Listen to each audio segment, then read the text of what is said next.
Hey everybody. Thought I would continue reading The Hobbit for you today. Chapter 8, entitled Flies and Spiders. This is kind of a long title, so I'm probably going to break this up into three parts and do three recordings. So I'll post them accordingly. It's about 24 pages long, so that's quite a lot. So here we go. Flies and Spiders. They walked in a single file line. The entrance to the path was like a sort of arch leading into a gloomy tunnel made by two great trees that leant together, too old and strangled with ivy and hung with lichen to bear more than a few blackened leaves. The path itself was narrow and wound in and out among the trunks, so the light at the gate was like a little bright hole far behind. And the quiet was so deep that their feet seemed to thump along while all the trees leaned over them to listen. As their eyes became used to the dimness, they could see it a little way on either side in sort of darkened glimmer. Occasionally, a slender beam of sunlight that had the luck to slip in through some opening in the leaves far above, and still more luck and not being caught in the tangled boughs and matted twigs beneath, stabbed down thin and bright before them. But this was seldom, and it soon ceased altogether. There were black squirrels in the wood. As Bilbo's sharp, inquisitive eyes got used to seeing things, he could catch glimpses of them whisking off the paths and scuttling behind tree trunks. There were queer noises, too, grunts, scufflings, and hurries in the undergrowth among the leaves that piled endlessly thick in places on the forest floor, but what made the noises he could not see. The nastiest things they saw were the cobwebs, dark, dense cobwebs with threads extraordinarily thick, often stretched from tree to tree or tangled in the lower branches on either side of them. There were none stretched across the paths, but whether because of some magic kept it clear, or for whatever reason, they could not guess. It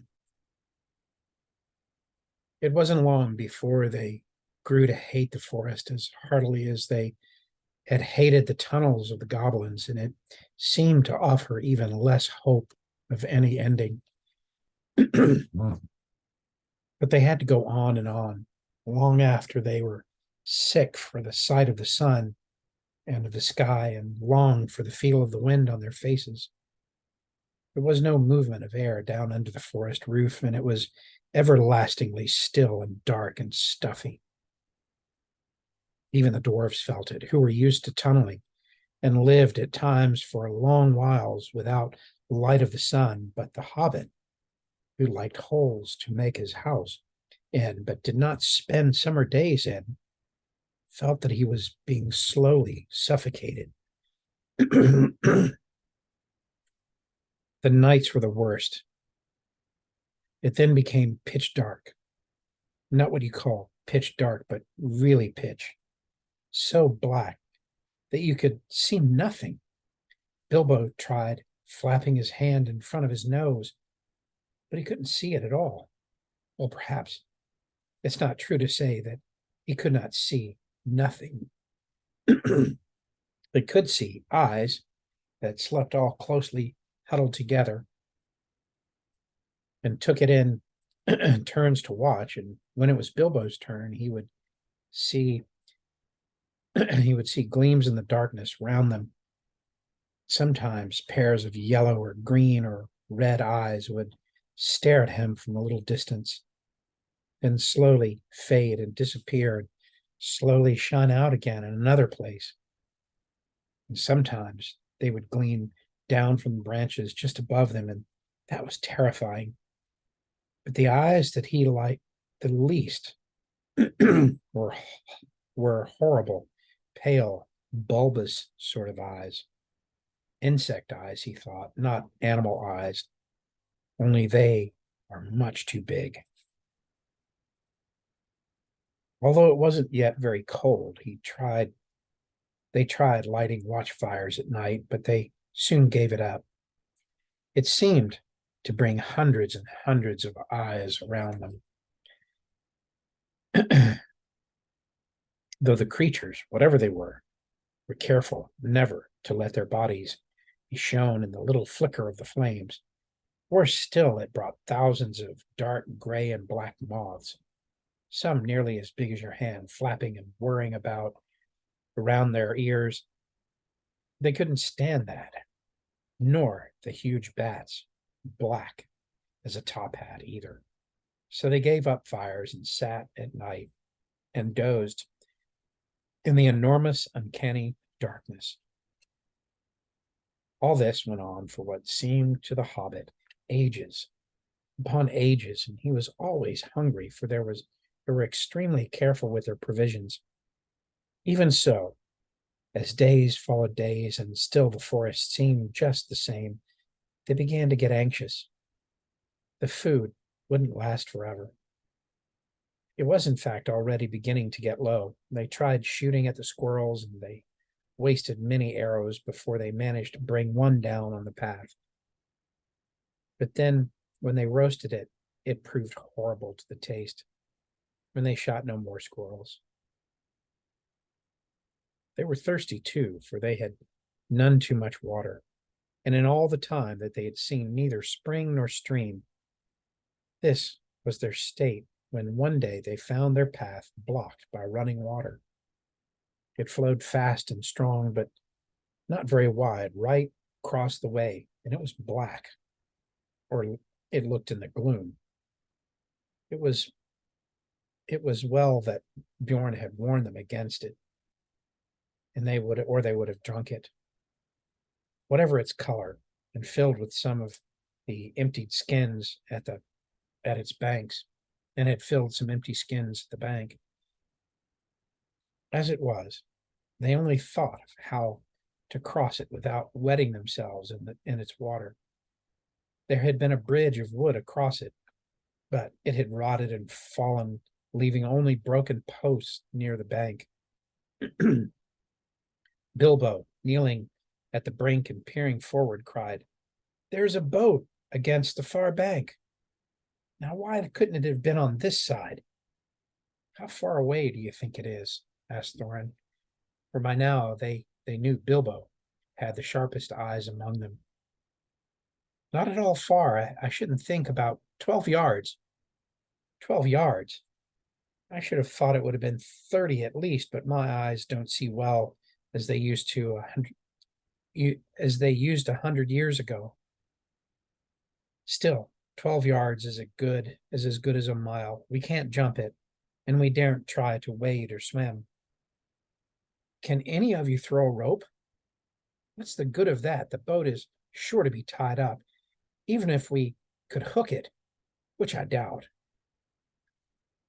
"I don't believe it is tied," said Bilbo, "though, of course, I can't be sure in this light, but it looks to me as if it was just drawn up on the bank, which is low just there where the path goes down to the water. Dory is the strongest, but Filly is the youngest and still has the best sight," said Thorin. "Come here, Filly, and see if you can see the boat Mr. Baggins is talking about." Filly thought he could, so when he had stared a long while to get the idea of the direction, the others brought him a rope. They had several with them, and on the end of the largest, they fastened one of the large iron hooks that they had used for catching their packs to the straps about their shoulders. Feely took this in hand, balanced it, and for a moment, and then flung it across the stream. Splash! It fell on the water. "Not far enough," said Bilbo, who was peering forward. "A couple of feet, and you would have dropped it onto the boat. Try again. I don't suppose the magic is strong enough to hurt you if you just touch it a bit touch a bit of wet rope.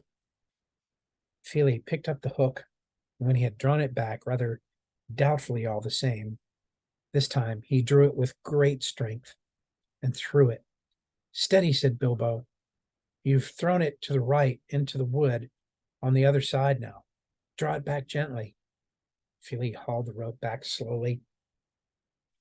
And after a while, Bilbo said carefully, it is lying on the boat. Let's hope the hook will catch. And it did. The rope went taut, and Feely pulled in vain. Keely came to his help, and then Oin and Gloin, and they tugged, and suddenly they all fell over onto their backs, and Bilbo was on the lookout, however, caught the rope, and with a piece of stick fended off the little black boat as it came rushing across the stream. Help, he shouted, and Balin was just in time to seize the boat before it floated off down the current. It was tied up after all, said he, looking at the snapped painter that was still dangling from it. That was a good pull, my lads, and good job that our rope was the stronger. Who'll cross first? Asked Bilbo. I shall, said Thorin, and you will come with me, and Feely and Balin. That's as many as the boat will hold at a time. And after that, Keely and Oin and Gloin and Dory. Next, Ori, Nori, Bifur, and Boffer. And last, Dwalin and Bombur. I'm always last, and I don't like it, said Bombur. It's somebody else's turn today. You should not be so fat as you are. You must be with the last and lightest boatload. Don't start grumbling against the orders, or something bad will happen to you. There aren't any oars. How are we going to push the boat back to the far bank? Asked the Hobbit. Give me another length of rope and another hook, said Feely. And when they had got it ready, he cast it into the darkness ahead as high as he could throw it. And since it did not fall down again, they saw that it must have stuck in the branches. Get it now, said Feely, and one of you haul hard on the rope that is stuck in the tree on the other side. One of the others will keep hold of the hook we used at first. And when you are safe on the other side, he can hook it on, and you can draw the boat back. In this way, they were all soon on the far bank, safe across the enchanted stream. Dwalin just scrambled out with his coiled rope on his arm, and Bombur, still grumbling, was getting ready to follow, when something bad did happen.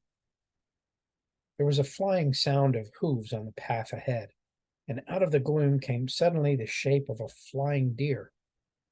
It charged into the dwarves and bowled them over, then gathered itself for a leap. High it sprang and cleared the water with a mighty jump, but it did not reach the other side in safety. Thorin was the only one who kept his feet and his wits, and soon, as they had landed, he had bent his bow and fitted an arrow in case any hidden guardian of the boat appeared. Now he sent a swift and sure shot into the leaping beast. As it reached the further bank, it stumbled. The shadows swallowed it up. But they heard the sounds of hooves quickly falter and then go still. Before they could shout in praise of the shot, however, a dreadful wail from Bilbo put all their thoughts of venison out of their minds. Bombur has fallen in! Bombur is drowning! He cried. It was only too true. Bombur had only 1 foot in the land when the hart bore down on him and sprang over him.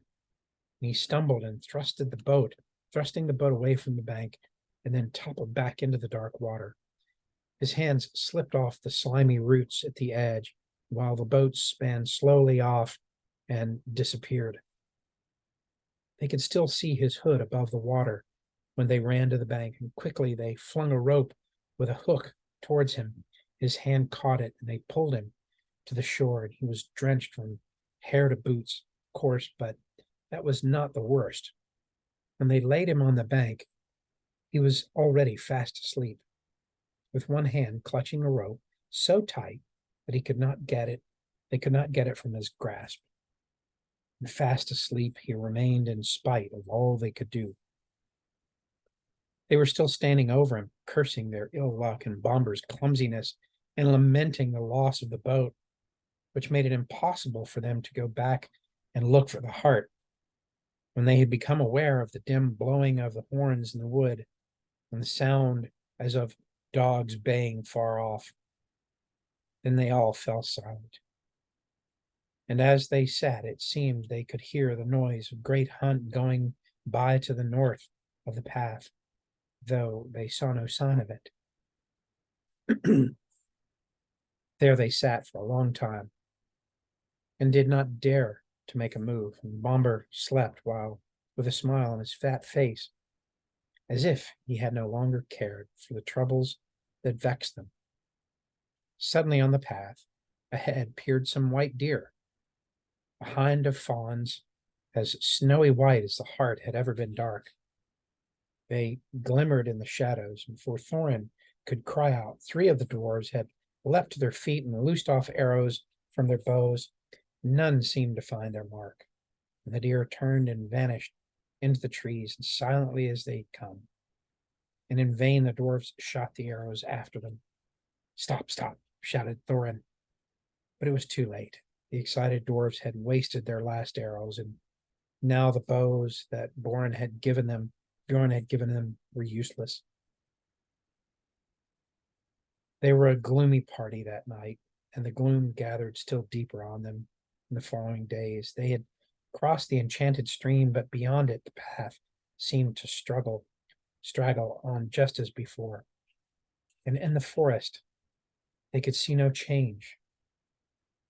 If they had not known more about it and considered the meaning of the hunt of the white deer that had appeared upon their path, they would have known that they were the last drawing towards the eastern edge, and would soon have come if they could have kept up their courage and their hope to thinner trees and places where the sunlight came again. But they did not know this, and they were burdened with the heavy body of Bombur, which they had to carry along with them as best they could, taking the wearisome task in with them as best they could. Taking the wearisome task in turns of 4 each, while the others shared their packs. If these had not become all too light in the last few days, they would never have managed it. But a slumbering and smiling Bombur was a poor exchange for packs filled with food, however heavy.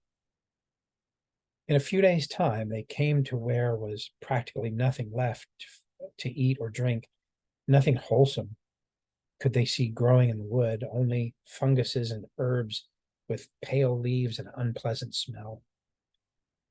About 4 days from the enchanted stream, they came to a part where most of the trees were beeches.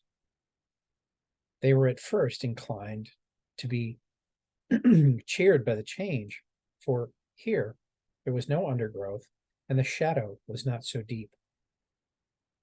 There was a greenish light about them, and in a place they could see some distance to either side of the path, yet the light only showed them endless lines of straight gray trunks, like the pillars of some huge twilight hall. There was a breath of air and a noise of wind, but it had a sad sound. A few leaves came rustling down to remind them that outside autumn was coming on, and their feet ruffled among the dead leaves and countless other autumns that drifted over the banks to the path from the deep red carpets of the forest. Still Bombur slept, and they grew very weary. At times they heard disquieting laughter. Sometimes there was singing in the distance too. The laughter was the laughter of fair voices, not of goblins, and the singing was beautiful, but it sounded eerie and strange, and they were not comforted. Rather, they hurried on from those parts with what strength they had left. 2 days later, they found their path going downwards, and before long, they were in a valley filled almost entirely with a mighty growth of oaks. "Is there no end to this accursed forest?" said Thorin. "Somebody must climb a tree and see if he can get his head above the roof and have a look around. The only way is to choose the tallest tree that overhangs the path." Of course, somebody meant Bilbo. They chose him because to be of any use, the climber must get to his head above the topmost leaves, and so he must be light enough for the highest and slenderest branches to bear him. Poor Mr. Baggins had never had much practice in climbing trees, but they hoisted him up into the lowest branches of an enormous oak that grew right out into the path, and up he had to go as best he could. He pushed his way through the tangled twigs with many a slap in the eye. He was greened and grimed for the old bark of the greater boughs. More than once he slipped and caught himself just in time, and at least after a dreadful struggle in the difficult place where there seemed to be no convenient branches at all, he got near the top. All the time he was wondering whether there were spiders in the tree and how he was going to get down again except by falling. In the end, he poked his head above the roof of leaves, and then he found spiders all right, but they were only small ones of ordinary size, and they were after the butterflies. Bilbo's eyes were nearly blinded by the light. He could hear the dwarves shouting up at him from far below, and he could not answer, only hold on and blink. The sun was shining brilliantly, and it was a long while before he could bear it. When he could, he saw all around him a sea of dark green, ruffled here and there by the breeze, and there were everywhere hundreds of butterflies. I expect they were a kind of purple emperor, a butterfly that loves the top of oak woods, but these were not purple at all. They were a dark, dark, velvety black, without any markings to be seen. He looked at the black emperors for a long time and enjoyed the feel of the breeze in his hair and on his face. But at length the cries of the dwarves, who were now simply stamping with impatience down below, reminded him of his real business. It was no good. Gaze as much as he might, he could not see an end to the trees and the leaves in any direction. His heart, that had been lightened by the light of the sun and the feel of the wind, sank back into his toes. There was no food to go back to down below. Actually, as I've told you, they were not far from the edge of the forest, and if Bilbo had had any sense to see it, the trees that he had climbed, though it was tall in itself, was standing near the bottom of a wide valley, so that from its top the trees seemed to swell up all around like the edges of a great bowl. And he could not expect to see how far the forest lasted. Still, he didn't see this, and he climbed down full of despair. He got to the bottom again at last, scratched, hot, and miserable, and he couldn't see anything in the gloom below when he got there. His report soon made the others as miserable as he was. The forest goes on forever and ever and ever in all directions. Whatsoever shall we do? And what is the use of sending a hobbit? He cried, as if it was his fault. They didn't care a tuppence about the butterflies, and were only made more angry when he told them of the beautiful breeze, which they were too heavy to climb up and feel. I'll stop there for today, and I'll pick up with part 2 in the next day or two. Hope you enjoyed it. See ya.